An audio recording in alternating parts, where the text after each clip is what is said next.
be so upset right now. What's going on around here? I don't know. I don't know who's in control. No one knows. I don't know if there is any control. Place is out of control. Doogie tells us, he goes, by the way, I got a requested song to open up the show today. And you and I are sitting here thinking it's going to be a banger. It's got to be. What was that? Doogie, confirm or deny, Brian Hayes once got upset with you for playing Elvis. I'm in the middle on that one. I'm in the middle on that one. I can either confirm or deny that. You can't sit in the middle on a confirm or deny, Doogie. Yeah, that's the game. There's no fence sitting. That's a banger. That's all Okay, so say. Why? Welcome to Overdrive, by the way. Mark Rowan for Brian Hayes alongside my good pal, Frankie Corrado. Doogie, you're producing the show. Explain yourself. We like to go and circle back on old music, and we have a nice rotator in here that has a bunch. You just confirmed with us that you're born in 2002. That's correct. I can confirm that. Like, NSYNC is old for you. That's right, yeah. Do you know Backstreet Boys, Doogie? Of course I do. Okay, good. Yeah. They're solid. I can't trust anything Doogie says, by the way, after what we heard prior to the show. He lied to our face. Right to our faces, like a blatant lie. So, just to tell the viewers, you and I, we do a lot of work together here at TSN. By the way, we're very good friends. We've become very good friends over the years. And I would say our relationship even goes back to when I was playing for Toronto and you were with the NHL Network. We would have chats after morning skate all the time. Like we started building our relationship. That was my exclusive. Just talk to Frankie Corrado. Tell my bosses. Yeah. They're like, great. Couldn't get Matthews or Marner that day. You'd go back to your bosses. I got Corrado again. I got Corrado. Yeah. So anyways, one of the things we do here at TSN is the Champions Hockey League. Similar to soccer, it's the best hockey teams in Europe. It's on during the middle of the day, for people that maybe haven't been able to watch it, which I don't blame you. It's a good, it's a good property. It's good hockey. It's teams like Geneva and I don't know, Skellefteå, Stockholm. Frölunda. Yes, like those, Swedish, Czech, Swiss, German teams. Yeah. You're on the desk. I'm doing color. Yep. I did it with Victor Finley, did it with Matt Cullen. And you said that the theme song for the Champions Hockey League was stuck in your head. It was. And you started humming it. And Doogie starts, he pipes up, he looks over, and we go, Doogie, you ever watch the Champions Hockey League on TSN? And he goes, Yeah, I do. Yeah, all the time. Yeah. And we said, really? He goes, no, I don't.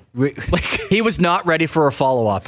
He wanted that to be one question and change the subject now. Like, he couldn't name one team, but he's like, now I can't trust anything Doogie says. I know. Like, hey, Doogie, you ever been to Boston Pizza? Yeah, I have. Like, I don't trust that you've been to Boston Pizza, Doogie. Do we trust him that Quentin Byfield is going to join us in 8 minutes? I don't know. If he calls in, then I guess we trust him. Yeah, but he'll have won our trust back.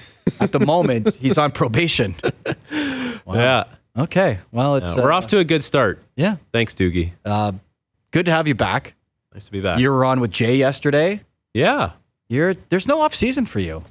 I respect that. That's all. It's like, I don't know. We keep working. I don't know if there's stuff to talk about. We're making up stuff to talk about, but it's all good. Sheloff signed.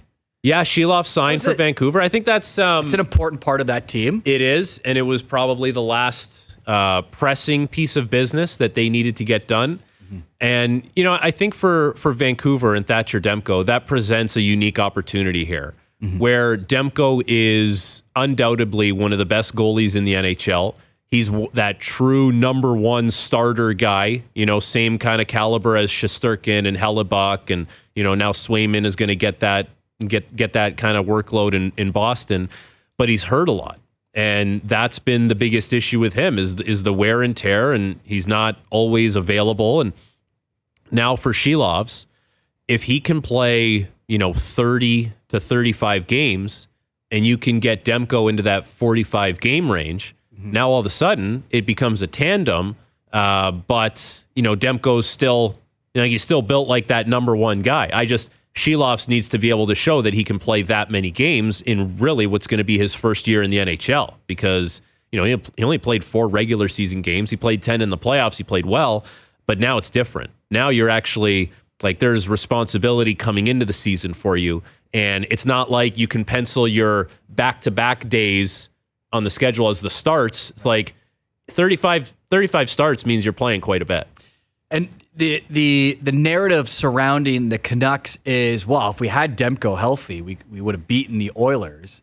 The problem is you're forgetting the fact that Shelovs did play well. Like, it wasn't as if they brought in some guy who had, an 8-10 save percentage and cost them games. Like, he was obviously not Demko, but he gave him a shot to win. And he's a good goalie. Like, he had a lot of success at the Men's Worlds when Latvia was the bronze medal winning team. Like, he was a big part of that. Was he the tournament MVP? No, he was the top, game MVP. Top goaltender. Okay, so like he definitely has it in him. But that'll be, I think the question from Jay last night was, is that one of the best goalie duos in the NHL? And I don't know how you feel, but by default, just having Demko in a goaltending duo means you're in the top third in the NHL. It's just, how well is Shelovs going to play? And if he does play well, because you can pretty much bank on Demko playing well. If Shelovs gives you 9-10, like that would make them a top 5 duo, top 3 duo in the NHL. Yeah, like I'm trying to think of duos last year. Like Bobrovsky, Stolars was really good. Shesterkin and Quick was really good. Yeah, I think on Boston with Allmark. Yes, you had 2 starters. Yeah, there. On paper, the Islanders duo of Varlamov and Sorokin should be really good. Like, it was not the best year for those two last year, but it should be again this year coming back. And then Hellebuck and whoever's with him, like if it's Comrie and I can't remember who else Winnipeg signed, but I know I keep wanting to say Brossoit, but it's not. Yeah, it's not Brossoit anymore. Casey DeSmith, who was the Canucks backup, goes to Dallas, so he's behind Jake Ottinger. Like that, that's a good goaltending duo. But in the Pacific, where Vancouver plays, they're gonna have a better duo than Edmonton, Calgary, Vegas, LA. Anaheim actually has a good duo with Gibson and Stolars, but it doesn't matter because the team's not any good. And then it's the Sharks. So, I mean, like, they're the best goalie duo in that division, so that'll serve them really well. Well, you have a bit of a connection with our first guest, and that's being from the great hockey program of the Sudbury Wolves of the Ontario Hockey League. Is there a brotherhood there, even though you didn't play? I hope so. Like, I really hope that when we talk to Quinton Byfield, there's a little bit of an understanding there that, we went up to Northern Ontario, Sudbury, Is played your name there. Anywhere in the rink there? There, nowhere where it matters is my name. Well, like, I think I etched my name into like a locker or something. Because junior hockey rinks have names up on walls, whether it's the roster from every team or whether it's, this year our plus-minus leader was this player or our points leader was this player. I know in Barrie, they have a lot of the records up on the rafters, so you will, you don't have to be an all-time great, like a Hall of Famer, but if you were one of the better players, as you were for the Sudbury Wolves, I wouldn't be surprised if there's a Corrado. There's a captain's wall, so my name would be there. Okay, there you go. So I don't know if you ever would have walked by that, but no, it'll be interesting to talk to Quinton and get his view on how things went for him this year. Breakout year, 20 goals, 55 points. Was the second overall pick, I believe, in 2020, and it took him maybe a little longer than people expected to get going, but like when that 6'5" frame got moving this year, there was a lot of people taking notice because he really elevated his game, and I think now he's starting to look like who the LA Kings envisioned he would look like, and so now he's got a 5-year deal in LA, and we'll get his $31.25 million. And he's been playing on the wing, but you can play up the middle. So I feel like for the Kings, it's a great deal because he's a great player. And anytime you can add a Sudbury Wolves alumni to your roster, you have to go out and do that. Quality characters. Yes, that's what we do in Sudbury. That's the people that came before me paved the way. I like to think that I helped pave the way. And Quinton Byfield, an esteemed member of the Sudbury Wolves alumni program. As you can probably tell, he's on the line. Quinton Byfield, Frankie Corrado is with me. I guess you have to give him all kinds of credit for your success, right? Yes. Thanks for having me, fellas. I just heard a little bit of that, so thank you for paving the way. Yeah, I'm just joking, buddy. It's it's nice to talk to you. It's always nice to talk to people who played for the Sudbury Wolves, and I guess before we get into your contract and stuff with LA, maybe you can just speak about your time playing in Northern Ontario and playing for the Sudbury Wolves and how that was for you. Yeah, of course. Sudbury was, one of the best situations for me, where I could have been. And, I don't have enough words for, how well the organization treated me and, welcomed me in, honestly brought me up as a player. And then, as you're saying before too, the people there are unbelievable. Big hockey town as well. And then, my billets were phenomenal that I had up there. So it was all around very good experience for me. So, Quentin, congratulations on signing the new deal with the Kings. This is the first time that you've been in a situation where you're really negotiating and you're trying to figure out the length, the money, obviously, and that's why you do have an agent. But I was wondering, did you get any advice from some of the veterans on the Kings about how to approach a season like you just went through in an off season of trying to get this deal done as quick as possible? Yeah. First off, thank you for that. But it's definitely tough. It's a situation that, I haven't been in before. So it's hard to, kind of navigate through all that. But, there's definitely guys, that I would ask and, see how they did things and, their perspectives on it. But, my agent, Dave Gagne, he did a tremendous job and, he took control of all of that and, kind of just let me know what was happening. So I didn't have to do too much there.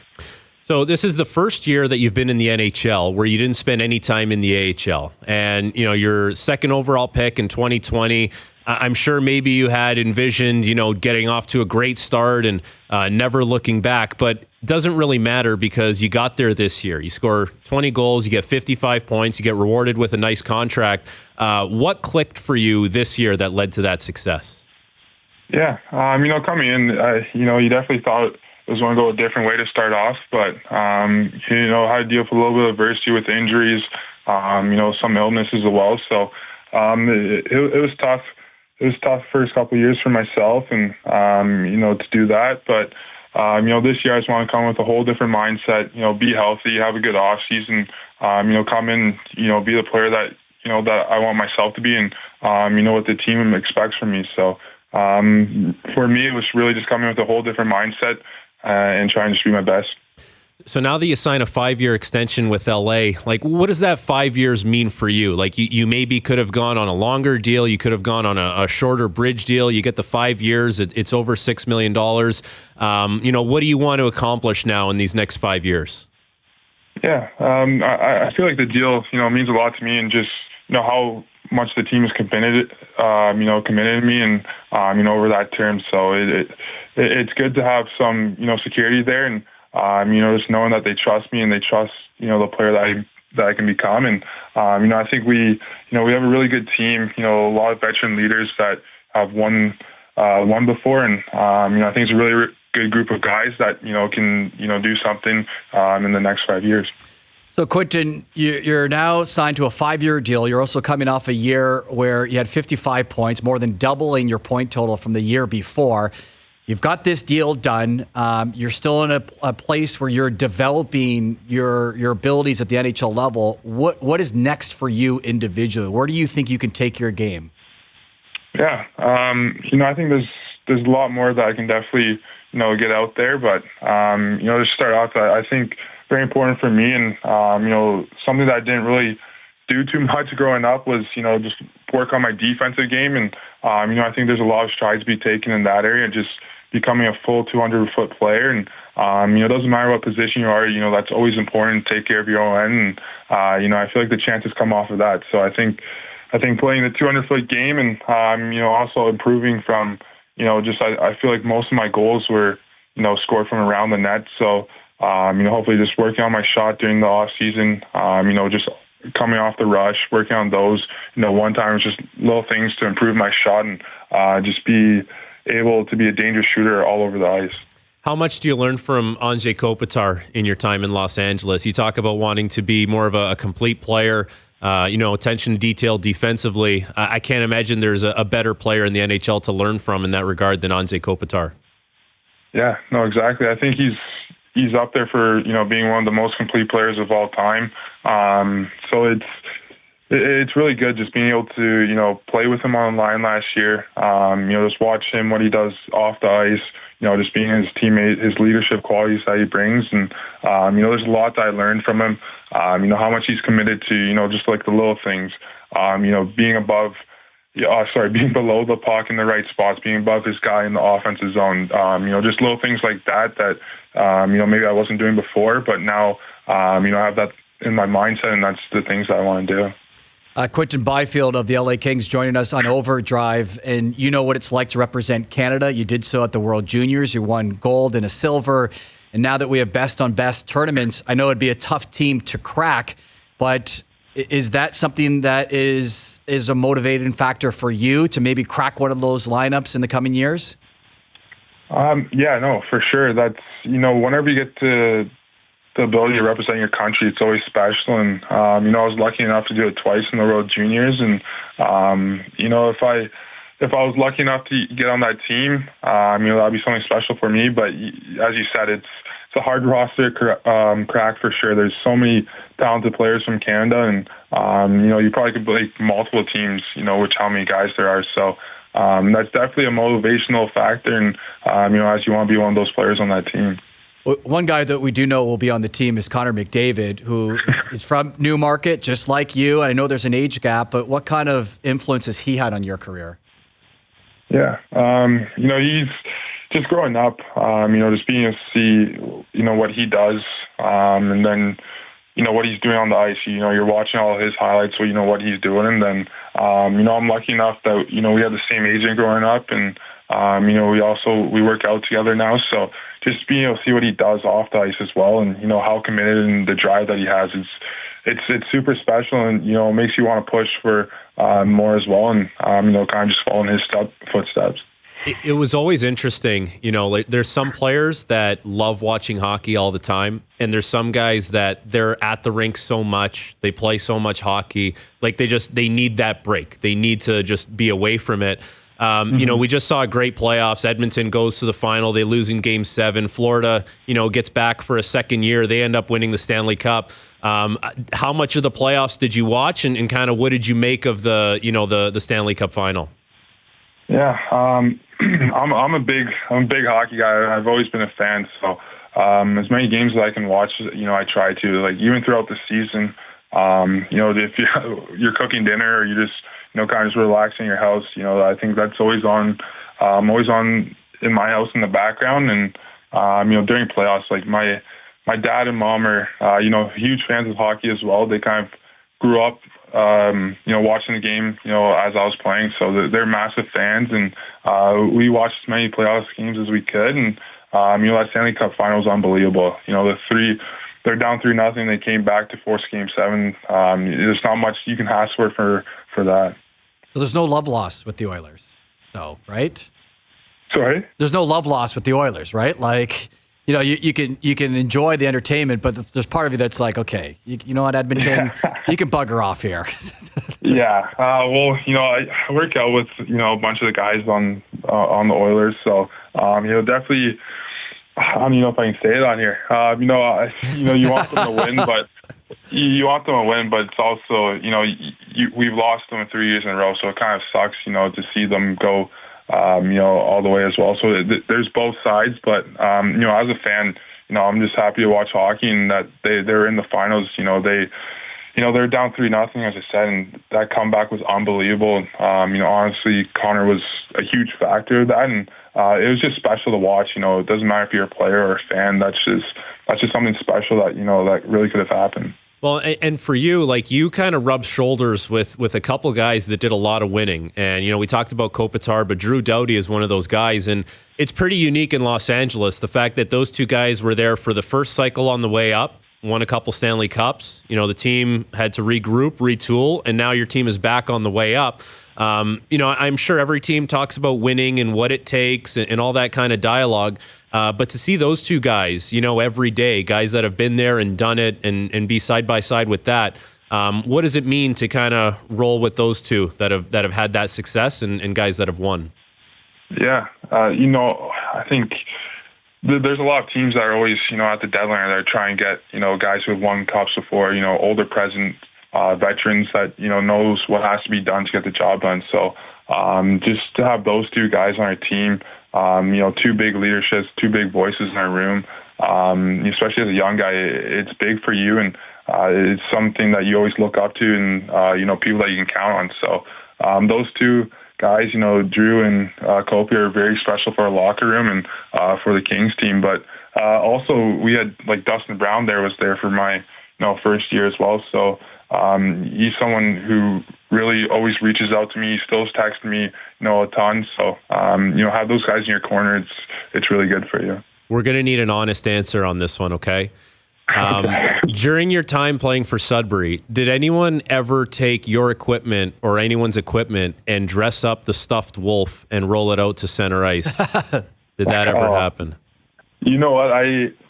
Nothing like that happened, when I was there, unfortunately. But, I've heard all the stories about that, and there's some good ones there. But, maybe when I go back, I'll do this with someone else in the future. At the alumni game that both of you guys can play in. Yeah. Do that. Have you seen the Captain's Wall at the Sudbury Arena? You familiar with that? Yes, I am. I was looking at it. It's in the area where we warm up and play, sewer ball. So, always looking at that and seeing all the boys up there. All the boys. See that? There you go. Your legacy continues. Thank you. Don't worry. Mark didn't believe me that there was a Captain's Wall. I wasn't 100% sure you were a captain, but anyways. Good point. Quinton, congratulations once again on the new deal. Really appreciate you taking some time in your off season to join us, and good luck next season. Yeah, awesome. I appreciate you guys having me, and thank you very much. There you go. Quinton Byfield of the LA Kings and a strong alumnus of the Sudbury Wolves. That's right, man. Got to stick together because the London guys, they love it. They're always drinking the London Kool-Aid, the Kitchener. Well, I was a Kitchener guy, but afterwards. But I don't know. Sudbury's like it's a bonding thing. From Sudbury to LA. Not bad.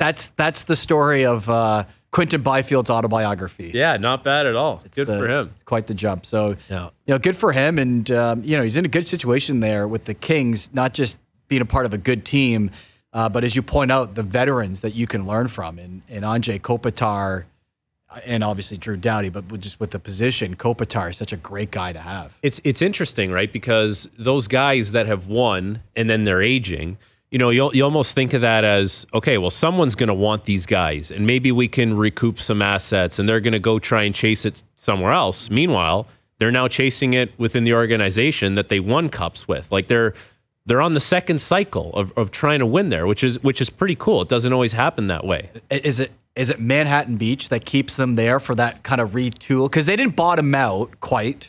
Oh, they picked second overall. Okay. It didn't feel like they bottomed out. Yeah. I guess they did.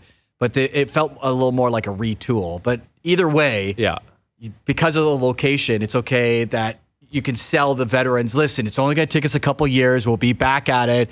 Enjoy the sunshine while we do it. Yeah. So, I mean, for LA, like the Pierre-Luc Dubois thing wasn't great. They had to move on from that. But they've made a lot of really good moves prior to that have allowed them to retool, which is not an easy thing to do. And, they get Byfield. There's a couple other picks that maybe don't work out, but they're a good team. They've been the victim of having to play the Edmonton Oilers in the playoffs for 3 straight years, which is not easy, and they haven't been able to overcome that. Coaching change, now a new goaltender, but still a good team, and he's in a good spot. And the contract I find interesting because, on a longer-term deal, if that was a 7-year deal, let's say, it's got to be around the Slavkovsky number, right? Like 7.6, 7.5. And on a bridge deal, it's obviously less.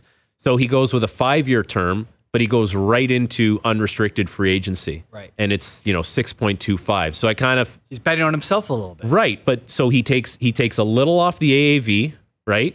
And then he says, okay, so for me doing that, I'm now going to have, the red carpet to unrestricted free agency at age 26, and we'll see what happens from there. It is a little bit of a bet on himself. He looked at a certain superstar in Toronto who did it, and it worked out well for him. Right. Yeah. It's a high bar to reach Austin Matthews. It is. Like Austin Matthews has never done the long-term deal, right? So it's it's a new, it's an interesting way of doing things, whereas the guys in Ottawa all took the 8-year tickets. Slavkovsky took the security, which I don't know. If someone's offering you that kind of security, most times you're thinking, I'm going to take that. But well, we do have a theme on today's show of NHL stars whose bank account improved this offseason and also owe you a lot of credit for their success because Brandon Montour is going to join us at 5:05. Why does he owe me anything? He trained with you. Well, we skated a few times in the summer. There, made him a better player. I right highly doubt that. He saw something that you were doing, the backwards crossovers, whatever, and was like, you know what? I'm going to incorporate that into my game. He was like, that guy's terrible. Don't be like that. Is he a rent-a player? Like, how'd this guy get out here? The self-deprecating humor is why we love you, Frankie. But I'll tell you a story about that, though. Like, the skate that we had, it was like a summer league, and Montour played, a couple other guys played. There was a guy that used to crash it. I'll tell you about that when we come back. Okay. Well, when we come back, we're also going to go out to Scotland. Okay. Because Lawrence Applebaum. Later in the show. Later in the show. Brandon Montour at 5 o'clock. Steve Phillips at 5:30. Life or Death Row comes back. Whew. It has been a while at 6:05. Sound effects and all. But coming up next, Golf Canada's CEO Lawrence Applebaum is going to join us from the Open Championship, which begins tomorrow. Overdrive continues on TSN 1050, the TSN app, and up on TSN 4. Was this requested by someone else? Doogie's on the phone. He's cranking out the oldies. Yeah, it's all good. Maybe Lawrence Applebaum requested this song. Well, I feel much better if that's the case. Yeah. We should do that, actually. If you're a guest and you're joining us, Doogie should ask you, is there an intro song that you would like to come onto the show with? Al's brother gets one. Why can't Lawrence Applebaum get one? It's like you coming to the plate in baseball or you're a wrestler right into the ring. Yeah, I think we're onto something here. I think so. Okay, so what would be your entrance song? Good question. If it's hard to when you put someone on the spot like that. Yeah. I've always joked with our guy Sam Cicerello, the Bill Conti Rocky, like the one with like the bell. Yeah, that's from Rocky 2 when he starts training after Adrian in the hospital was like, "I want you to win." Okay. And Mickey's like, "What are we waiting for?" Okay. Yeah. All right. I could get fired up. I'm sure I could come up with something a little more creative than that, but just given the way the that Creed Higher meme like takes fire all the time, I would want Higher by Creed. So maybe JP will play that for us later. What do you think Lawrence Applebaum would want as a theme song, intro song? Let's ask him. Joining us from the Open Championship, a guy who I last saw at another Open. It was the U.S. Open in New York. This guy gets around. It is Golf Canada's CEO, Lawrence Applebaum. Let's start there. If you were making, for giving you requests for music, is there a song that you would like to come into Overdrive with, Lawrence? Well, I've thought about this. I've taken more time than you might actually think a human would take about this subject. But when you're in Scotland, you probably lead in with a little Bay City Rollers. Okay. And that takes Frankie way back. Way back. But yeah, Scottish bands is not a huge list, but that's what I came up with. But otherwise, I got to be honest, I'm into a little bit of T Swift right now. So that would also lead in very nicely. Well, you're not alone, and I have found more and more like we know what the demographic for Taylor Swift is, and you think of young girls. There's a lot of middle-aged guys who are jumping on that bandwagon. Thank you. Mark, thank you. And when I see you at the U.S. Open later this summer, I'll remember this moment very well. Yeah. Thank you very much for that. I didn't say you were middle-aged. You're years away from that. I'm just... I will. It's actually, Mark, you would be very shy to say this, but to see you on site at the U.S. Open as a man in his element. So as the voice of tennis in this country, it is great to see you when you're at the U.S. Open in Flushing Meadows. I appreciate it. I'll make sure the check gets your way. And in the meantime, you are there. You're at the Open Championship. You're at one of the opening events for the tournament. Why don't you set the stage when it comes to what's going on and what we can expect from this tournament, which ultimately leads to what's the weather like in Scotland? Yeah, well, it was kind of very un-Scottish like today. It was sort of blue skies and sunny and not a huge amount of wind, but what's really exciting for us is to see the 4 Canadian guys. 3 of them today played a nice practice round together.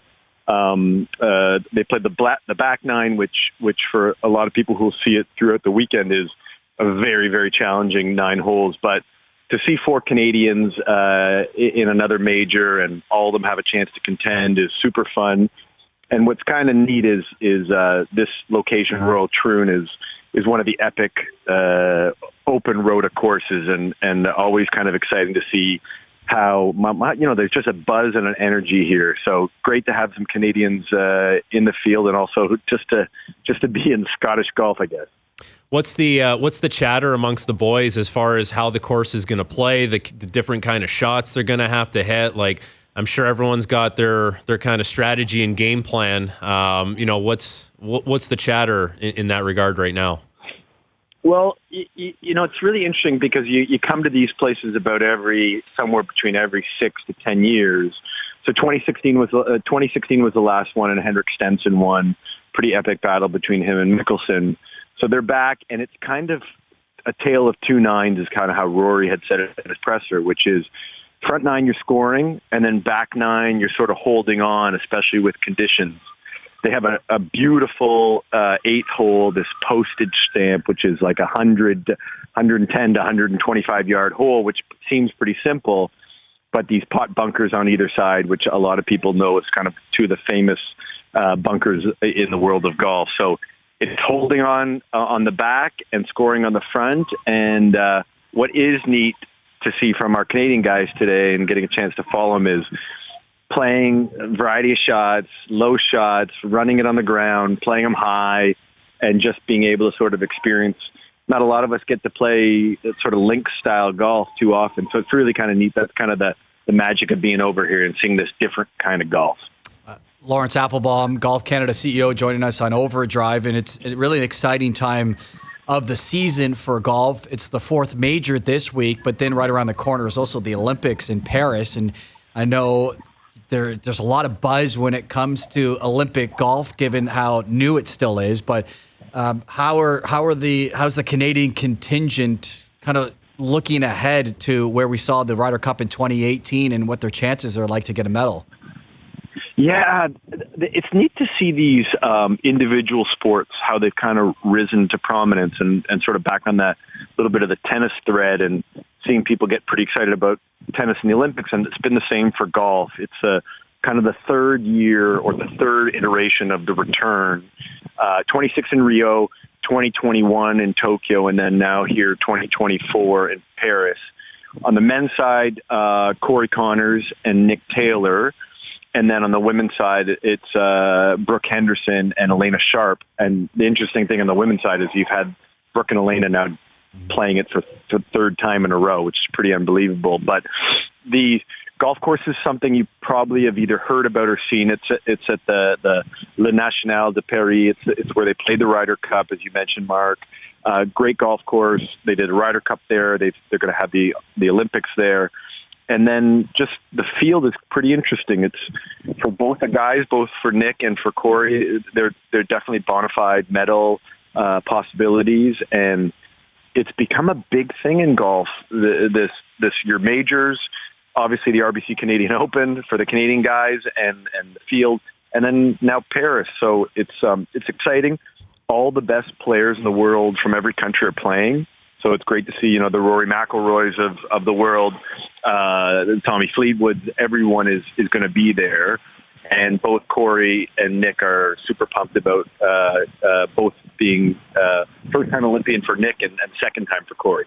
Well, and I guess the busy times for Canadian golf don't really stop because the CPKC Women's Canadian Open is going to be in Calgary next week, and I know you'll have an involvement in that. What can you tell us about that event, and how excited are you for that to hit Calgary?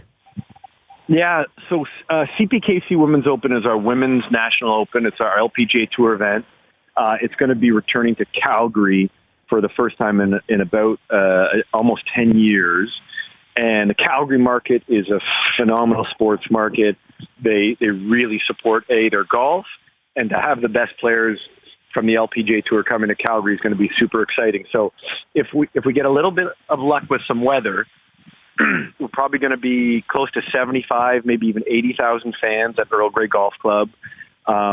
Seeing Brooke Henderson live in person for sort of seeing it live and seeing it feels like a major, it feels like a big event. And so super excited to be out in Calgary next week and also part of sort of a big week. We get so many of the LPGA stars who come out. They love Canada. They love playing in the summer, and it rolls right nicely. Sort of they're fresh off a major at Evian, and then they play our event, and then they head on to Paris. So for all of our listeners, our viewers in the Calgary market, I would just encourage you, if you haven't seen professional golf live, and in particular Brooke Henderson, it's a spectacle to see. So we invite all of you out to the Earl Grey Golf Club. It's pretty remarkable what she accomplishes on a tournament to tournament basis as a 26-year-old. And I'm not just talking about winning tour events and winning majors, but she's been carrying the flag, it feels like, for a while. Like, you almost have to refresh the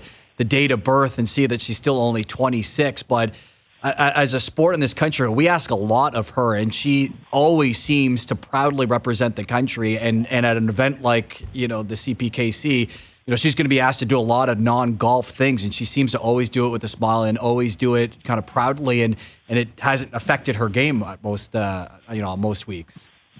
Yeah, you get to see it firsthand in a bunch of different sports, but she's a true vet at 26. She turned professional. She was probably just turning 15. So she's been a professional for 10 years. She's got the rhythm of majors golf and playing on the LPGA Tour. It's very nice to see Brooke. She's really well supported by sort of Team Henderson, or her sister Brittany's on the bag and has been on the bag for a long time, and her dad's a coach. But she just sort of continues this sort of professional, she's a competitively, just an outstanding competitor.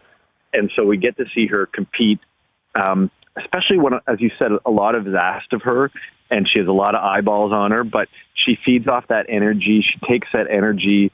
She won in 2018. So we talk about in this last few years, we've had Nick Taylor win on the Canadian Open on the men's side, and Brooke win on the women's side. It's just been a really a magical moment for golf in our country. And so we should all be very proud. We're very lucky to see some of the best Canadian athletes operating on the world stage. Yeah, already Canada's winningest golfer, 13 times on the LPGA Tour. It's an unbelievable resume so far. And you could say the best is yet to come, just like the best is yet to come from the Open Championship. Lawrence, enjoy this weekend in Scotland, and looking forward to chatting with you in the near future. Okay, well, thanks, guys. And, for a lot of your listeners, if you haven't seen Frankie Corrado hit a golf ball, that's a spectacle to behold as well. So, we'll see Frankie in the Pro-Am very soon, I'm sure. All right. I love it, buddy. Thank you. And I appreciate that. I'm not going to lie, the golf game has taken a little bit of a hit now that I have the twins, but we're, we'll get back there. We'll get back out there more often. Yeah. Your swing's your swing, Frankie. It'll never leave you. Appreciate that. Awesome. Thanks, Lawrence. Appreciate it. Okay, guys. Take care. There's Lawrence Applebaum, Golf Canada CEO. What's your nickname? Frank DeChambeau? That's an O-Dog coined that because we played a round of golf, and the first hole, he hits his drive, and we go to his, and he looks at me, he goes, "Where the hell's yours?" And I just pointed that way. It's like, he gave me this weird look. Why? Because you're like 10 yards ahead of him or 20 yards ahead? Yeah, it was like, I don't know, 15 yards or something. But like when he takes his swing, he hits it, he sits in the cart, and he doesn't watch you. I heard. He just so he doesn't know where yours went. Yeah.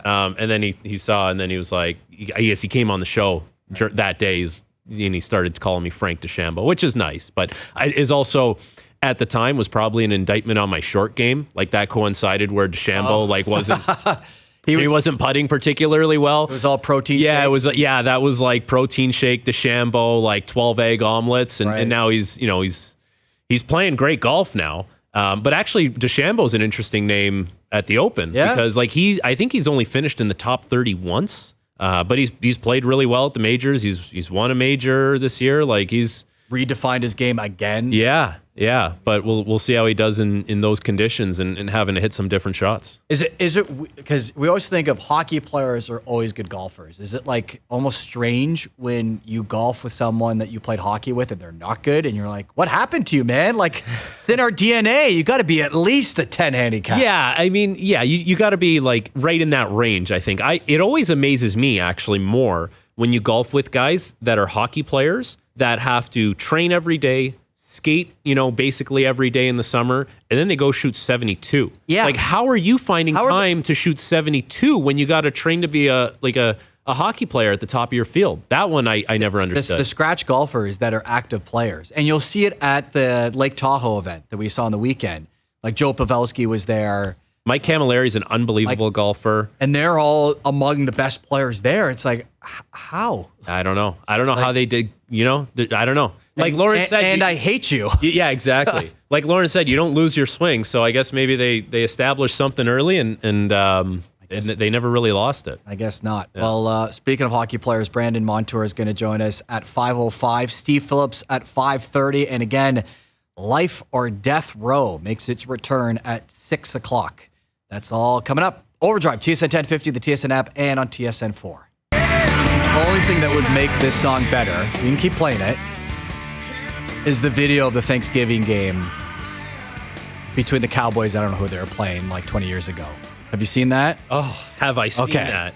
I've probably seen that a million times. You looked at me a little blankly. I was like, are you kidding me? Please, you know where I'm going. Do you know how many times that meme got shared in the last year on my Instagram? That is true. You would have to be in a cave to have not seen that video. Oh, yeah. That was groundbreaking, revolutionary, that performance. Yeah. It was. We'll never see anything like that again. No, that's how Jerry rolls. He hires Creed. He tells Creed this is going to be a show of a lifetime, and get the world's biggest bed sheet, have someone suspended and just flying through the air with it, and yeah. That bed sheet's in a museum somewhere. Has to be. Rock and Roll Hall of Fame. Rock and Roll or bed sheet museum. Sure, either or. Yeah. So the Olympics are coming up, and from Olympic to Olympic, there's always some sort of concern. The facilities won't be ready, the pollution. For Paris, for the most part, because it's Paris and they have so much infrastructure, there hasn't been a ton of controversy. The Seine River and its E. coli levels has been maybe the one big talking point among maybe some security and things like that. So the triathletes and the marathon swimmers are using that body of water for their competition, and I guess give it to the Paris mayor and Hidalgo for jumping in the water and going for a swim to show everyone, as shown here on TSN 4, this water's safe. Like, that is one way of putting. Okay, but I get it. You want to show everyone that the water's safe, but is the water actually safe? Like, so it's one thing for someone to go for a swim. It's another thing for the experts in that field to tell you the water's not safe. Recent tests done daily have shown acceptable levels of E. coli and other bacteria. If it rains heavily during the games, it could push the bacteria levels above the threshold. I don't love that. There's nothing reassuring about that. It's the middle of summer. Of course it's going to rain. Look what just happened here yesterday. Right. What's the backup plan? We can't go into a pool. Like, kind of. Yeah, I don't know. What would be the backup plan know. there? Yeah. Anyway, so. But yeah, I mean, that's not exactly reassuring. And I guess, for Paris, there's not going to be a lot of concerns. Like, the infrastructure is there. But that's a major concern for them. I don't know why the mayor would want to. I think if you're swimming in there and you're the mayor, the first thing you're doing is going to see someone and say, "Okay, am I okay? Like, right. Can you check me out here, make sure everything's all right?" Still? And it's this whole, the Olympics is all about the athletes, right? And everyone rolls their eyes because it's not just about the Olympics. It's about money, and it's about a million other things that aren't always. They don't always lend itself to prioritizing the athletes themselves, whether it's the facilities, whether it's, their safety and their health swimming in a river. But at this stage, it looks like all systems go for those events. Like with Lake Ontario here, there are sections of Lake Ontario where you can go swimming. People swim across it. People do go swimming there. But I mean, it depends where you are. If you're right downtown in the heart of things, chances are you're probably not going in. Let's say you're out in the beaches area, you probably go in. People swim at Ashbridges Bay. I agree. But doesn't mean you should. If they tell you it's acceptable, like how eager are you to jump into Lake Ontario? If they give you the same message that they give you in Paris. I'd maybe go in and make sure my mouth was closed and nose was closed. And, Okay. I swam in Lake Ontario last summer up in Sandbanks, which is a different, kettle of fish. You could have swam on the DVP yesterday. Yeah, that's true. That was our River Seine. Yeah. You could have swam in Drake's house and not in his pool, but in his basement that flooded. That was very polluted water that was going into his house. Oh, that was gross. That was someone messaged, like, I hope this is espresso or something. Espresso martini. Yeah. I was at home and nothing happened to us, but I was thinking, this Drake guy, bridle path, gajillion dollar home. This guy's got a flooded basement. We're up in Vaughan. No flooded basement, no problem.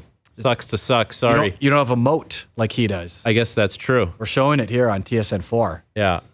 Kendrick just wrote a song about this too. Yes. I'm sure it's coming out. It's been a anytime. tough stretch. Yeah, it has been. Serena Williams was ripping him at the ESPYs, and he loses every bet that he places. Yes, that's right. Yeah, that curse lives on. Yeah, did he bet on Canada at Copas? And Edmonton. Anyways, Brandon Montour is going to kick off the 5 o'clock hour here on Overdrive, continuing on TSN 1050, the TSN app, and on TSN 4.